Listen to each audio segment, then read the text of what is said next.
White হাউসকে যেসব উচ্চ ঝুঁকির কথা আগেই জানিয়েছেন কর্মকর্তারা, ইরানের বিরুদ্ধে ট্রাম্পের হাই রিস্ক জুয়ায় কি সফল হবে আমেরিকা? মার্কিন ইসরায়েলি ক্ষেপণাস্ত্র লক্ষ্যে পৌঁছাতে ব্যর্থ হয়ে আছড়ে পড়ল মরুভূমিতে। মার্কিন ঘাঁটিতে ইরানি হামলায় অন্তত ২০০ সামরিক সদস্য হতাহত। ইসরায়েলের কেন্দ্রস্থলে ইরানের ভয়াবহ ক্ষেপণাস্ত্র হামলা। তেলাবিব ও হাইফায় জারি সতর্কতা। যুক্তরাষ্ট্র ইসরায়েলকে ইরানে হামলা বন্ধ করতে বলল রাশিয়া। আবারও কাতারের দোহায় ক্ষেপণাস্ত্র হামলা। আমাদের চ্যানেলটি সাবস্ক্রাইব করে পাশেই থাকুন। এখন জানাবো বিস্তারিত প্রতিবেদনটি। মধ্যপ্রাচ্যের ভূরাজনীতিতে এক নতুন ও ভয়াবহ উত্তেজনার সৃষ্টি হয়েছে। মার্কিন প্রেসিডেন্ট ডোনাল্ড ট্রাম্পের নির্দেশে যুক্তরাষ্ট্র ও ইসরায়েলি বাহিনী ইরানের উপর বড় ধরনের সামরিক হামলা শুরু করেছে। অপারেশন এপিক ফিউরি নামে এই অভিযানকে বিশ্লেষকরা একটি অত্যন্ত উচ্চ ঝুঁকিপূর্ণ কিন্তু সম্ভাব্য বড় সাফল্যের আশায় পরিচালিত কৌশল হিসেবে দেখছেন।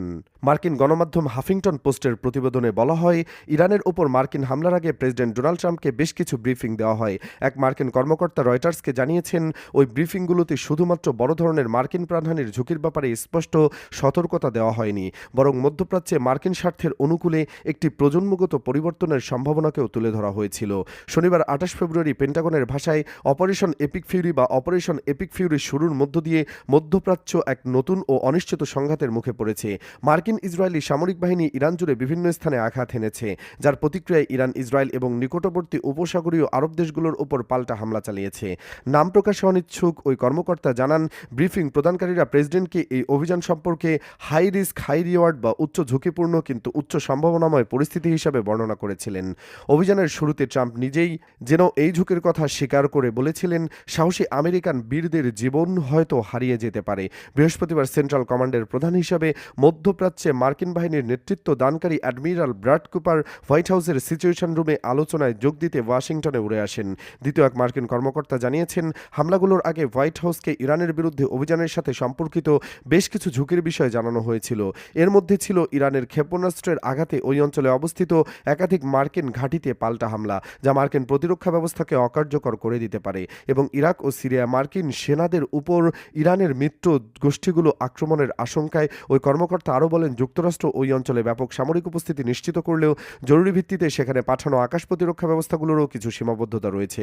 কার্নেগি এন্ডাউনমেন্ট ফর ইন্টারন্যাশনাল পিস এর নিকোল গ্রাজিউস্কি বলেন, ট্রাম্প ইরানিদের সরকারকে উৎখাত করার আহ্বান জানিয়েছেন, কিন্তু বাস্তবে তা বলা সহজ হলেও করা খুব কঠিন। গ্রাজিউস্কি বলেন, ইরানের বিরোধী দলগুলো বেশ খণ্ডিত অবস্থায় রয়েছে। সরকারের বিরুদ্ধে সাধারণ জনগণ কতটা জেগে উঠতে ইচ্ছুক তা এখনও অস্পষ্ট। শনিবার সকালে প্রেসিডেন্ট ডোনাল্ড ট্রাম্প এক বিবৃতিতে হামলার বিষয়টি নিশ্চিত করেন। তিনি জানান, ইরানের ক্ষেপণাস্ত্র সক্ষমতা ধ্বংস করা এবং দেশটিতে ক্রমবর্ধমান নিরাপত্তা হুমকি প্রশমিত করাই এই অভিযানের মূল লক্ষ্য। ট্রাম্প স্পষ্টভাবে ইঙ্গিত দিয়েছেন যে এই সামরিক কর্মকাণ্ডের মাধ্যমে তিনি ইরানের বর্তমান শাসন ব্যবস্থায় বড় ধরনের পরিবর্তন বা রেজিম চেঞ্জ আনার সম্ভাবনা দেখছেন। হাই রিস্ক হাই রিওয়ার্ড কেন? আন্তর্জাতিক সম্পর্ক বিশেষজ্ঞ ও সামরিক বিশ্লেষকরা এই পরিস্থিতিকে হাই রিস্ক হাই রিওয়ার্ড বা উচ্চ ঝুঁকি উচ্চ পুরস্কার কৌশল হিসেবে অভিহিত করছেন। এর কারণগুলো হল, এই অভিযানের ফলে মধ্যপ্রাচ্য জুড়ে একটি বড় ধরনের আঞ্চলিক যুদ্ধ ছড়িয়ে পড়ার প্রবল সম্ভাবনা রয়েছে। মার্কিন গোয়েন্দা সংস্থা ও বিশ্লেষকদের মতে এটি কেবল ইরান নয়, বরং ওই অঞ্চলে থাকা মার্কিন সামরিক ঘাঁটি ও মিত্র দেশগুলোর জন্য বড় বিপদ বয়ে আনতে পারে। এছাড়া ইরানের পাল্টা আক্রমণের কারণে প্রাণহানির ঝুঁকিও অনেক বেশি। অন্যদিকে মার্কিন প্রশাসনের বড় একটি অংশ মনে করছে, যদি এই সামরিক চাপে ইরানের ক্ষেপণাস্ত্র কর্মসূচি পুরোপুরি ভেঙে পড়ে এবং দেশটির অভ্যন্তরে শাসন ব্যবস্থা দুর্বল হয়ে পড়ে, তবে দীর্ঘদিনের ইরান সমস্যার একটি চূড়ান্ত সমাধান হতে পারে। ট্রাম্প এই কৌশলটির মাধ্যমে ইতিহাসে নিজের অবস্থান করে নিতে চাইছেন। ইরানের পাল্টা প্রতিক্রিয়া। হামলার পরপরই ইরান চুপচাপ বসে থাকেনি। তেহরান সরাসরি ইসরায়েল এবং এই অঞ্চলে অবস্থিত মার্কিন ঘাঁটিগুলোকে লক্ষ্য করে পাল্টা ক্ষেপণাস্ত্র ও ড্রোন হামলা চালিয়েছে। ইরানের পক্ষ থেকে কঠোর হুঁশিয়ারি দেওয়া হয়েছে যে এই যুদ্ধ যদি দীর্ঘস্থায়ী হয়, তবে তা একটি সীমাবদ্ধ সংঘাতের মধ্যে সীমাবদ্ধ থাকবে না, বরং পুরো মধ্যপ্রাচ্যকে এক বড় যুদ্ধের দিকে ঠেলে দেবে। বর্তমানে পুরো এলাকার রণক্ষেত্রে পরিণত হয়েছে। আন্তর্জাতিক সম্প্রদায় এই পরিস্থিতি নিয়ে গভীর উদ্বেগ প্রকাশ করেছে। বিশ্ব নেতারা উভয় পক্ষকে ধৈর্য ধরার আহ্বান জানিয়েছেন। এদিকে ইরানের Islamic revolutionary guard corps IRGC দাবি করেছে, মার্কিন ঘাঁটিগুলোতে চালানো হামলায় অন্তত ২০০ সামরিক সদস্য নিহত ও আহত হয়েছেন।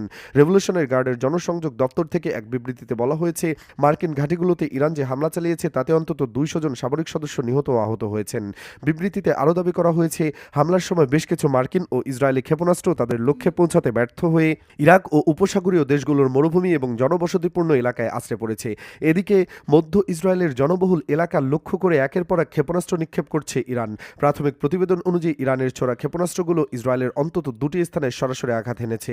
হামলার পরপরই ঘটনাস্থলগুলোতে জরুরি উদ্ধারকারী দল পাঠানো হয়েছে। তবে এখন পর্যন্ত কোনো হতাহতের খবর পাওয়া যায়নি। সকাল থেকে ইসরায়েলি ভূখণ্ড লক্ষ্য করে বিরতিহীনভাবে ক্ষেপণাস্ত্র ছুড়ছে তেহরান। বিশেষ করে উপকূলীয় শহর তেল আবিব এবং হাইফাতে বারবার সাইরেন বাজিয়ে সাধারণ মানুষকে সতর্ক করা হচ্ছে। হামলার আশঙ্কায় ওই এলাকার বাসিন্দাদের নিরাপদ আশ্রয়ে থাকার নির্দেশ দিয়েছে স্থানীয় প্রশাসন। পরিস্থিতি মোকাবেলায় সর্বোচ্চ সতর্ক অবস্থানে রয়েছে ইসরায়েলি প্রতিরক্ষা বাহিনী। এদিকে ইরানের ভূখণ্ডে হামলা বন্ধ করতে যুক্তরাষ্ট্র ও ইসরায়েলের আহ্বান জানিয়েছে রাশিয়া। মস্কো জানিয়েছে সব পক্ষকে অবশ্যই রাজনৈতিক ও কূটনৈতিক সমাধানের পথে ফিরে আসতে হবে। এক প্রতিবেদনে এই তথ্য জানিয়েছে কাতার ভিত্তিক সংবাদ মাধ্যম আল জাজিরা। বিবৃতিতে রাশিয়ার পররাষ্ট্র মন্ত্রণালয় জানায়, আন্তর্জাতিক সম্প্রদায়ের উচিত এই অবিবেচনাপ্রসূত পদক্ষেপগুলোর দ্রুত একটি বস্তুনিষ্ঠ মূল্যায়ন করা। রাশিয়ার মতে এই ধরনের কর্মকাণ্ড মধ্যপ্রাচ্যকে আরও অস্থিতিশীল করার ঝুঁকি তৈরি করছে। বিবৃতিতে বলা হয়, আন্তর্জাতিক আইন, পারস্পরিক শ্রদ্ধা এবং স্বার্থের ভারসাম্যের ভিত্তিতে যে কোনো শান্তিপূর্ণ সমাধানের প্রচেষ্টায় রাশিয়া আগের মতোই সহযোগিতা করতে প্রস্তুত রয়েছে। এদিকে ইরান পরিস্থিতির উপর প্রতিক্রিয়া জানিয়ে রাশিয়ার সাবেক প্রেসিডেন্ট দিমিত্রি মেদভেদেভ বলেছেন, তথাকথিত শান্তি প্রতিষ্ঠাকারী যুক্তরাষ্ট্র আবার আসল রূপ দেখিয়েছে। ইরানের সঙ্গে সব আলোচনাই ছিল মূলত একটি সাজানো নাটক বা ছদ্মবরণ। এ নিয়ে কারও কোনো সন্দেহ ছিল না। কেউই আসলে কোনো বিষয়ে সমঝোতা করতে চায়নি। ঐতিহাসিক প্রেক্ষাপট টেনে তিনি আরও বলেন, এখন প্রশ্ন হলো শত্রুর কঠিন পরিণতির জন্য কার ধৈর্য বেশি। যুক্তরাষ্ট্রের বয়স মাত্র 249 বছর, অথচ পারস্য সাম্রাজ্য প্রতিষ্ঠিত হয়েছিল 2500 বছরেরও বেশি সময় আগে। দেখা যাক আগামী 100 বছরে কি হয়।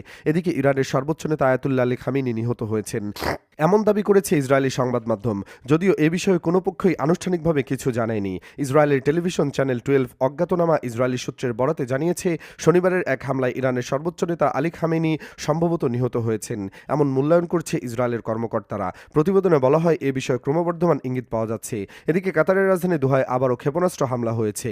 এর আগেও শনিবার দুপুরে আরেক দফায় হামলার ঘটনা ঘটে। খবর বিবিসির।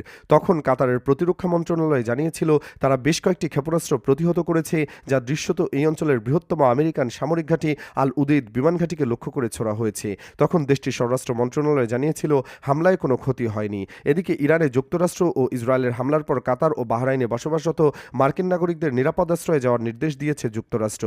সম্ভাব্য হামলা ও অস্থিরতার শঙ্কায় দেশ দুটিতে অবস্থানরত নাগরিকদের সর্বোচ্চ সতর্ক থাকতে বলা হয়েছে।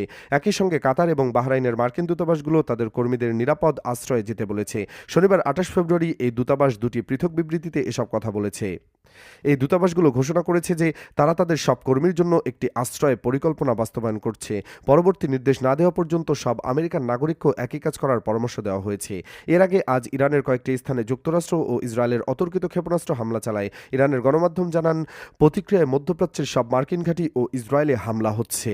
এতক্ষণ আমাদের সাথে থাকার